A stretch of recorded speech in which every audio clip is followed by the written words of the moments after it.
YouTube, nouvelle accélération de l'histoire avec l'affaire du Venezuela. En France, vous voyez bien qu'on a aussi des problèmes. Les médecins qui se rebellent, les agriculteurs qui veulent bloquer Paris, un vide politique généralisé. On a un sujet, mais je voulais quand même revenir sur l'affaire du Venezuela, qui n'est pas d'ailleurs complètement détaché de nos problèmes intérieurs. On y reviendra dans les jours à venir, parce qu'on ne peut pas tout dire tout de suite, en 3 minutes. Mais il y a quand même une question qui se pose, c'est par quelle coucougnette Donald Trump tient-il Emmanuel Macron? Ça pose quand même une question, puisque vous avez vu que Macron a contredit son ministre des Affaires étrangères après l'annonce du kidnapping de Maduro, qui n'est pas un mec sympa, soyons clairs, et qu'on n'aime pas. Mais enfin, il y a des règles dans la vie, monsieur. Donc après son kidnapping par le cow-boy Donald Trump et ses alliés, ses amis, ses services spéciaux, eh bien, assez normalement, CNews a dit que c'était vachement bien, Sarac Info aussi.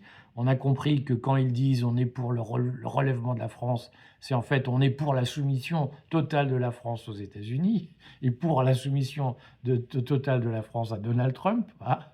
Le problème, c'est que Macron a fait la même chose, c'est-à-dire que son ministre des Affaires étrangères a sorti un communiqué très Quai d'Orsay pour rappeler les règles de droit international, et de la part d'un pays qui est membre du Conseil permanent de sécurité de l'ONU, on ne peut pas attendre autre chose que ça. Quand on est au Conseil permanent de l'ONU, on ne fait pas l'apologie de la violation des règles de l'ONU par un membre du Conseil permanent. Les États-Unis sont membres du Conseil permanent de l'ONU, la France aussi. La France ne peut pas dire autre chose que c'est pas bien. Elle ne peut pas faire autre chose que désapprouver.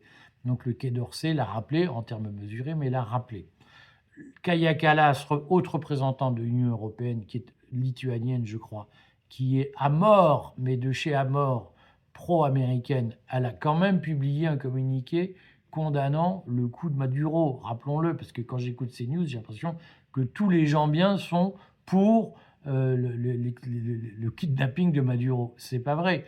Même Friedrich Merz, qui a travaillé chez BlackRock, qui est chancelier allemand, il a fait un communiqué pour dire c'est quand même pas top, pas top, pas top. Certes, son communiqué n'est pas franc du collier, mais enfin, il n'a pas approuvé. Le problème, c'est que le Quai d'Orsay a désapprouvé, Macron a approuvé. Et il a fait du CNews, voilà, il a fait du j'aime Trump. Mais par quelle coucougnette Trump tient-il Macron? Retrouvez-nous dans le courrier, parce qu'on va se mobiliser sur cette question Venezuela, et puis sur les problèmes intérieurs, notamment la grogne des médecins, des agriculteurs. À très vite.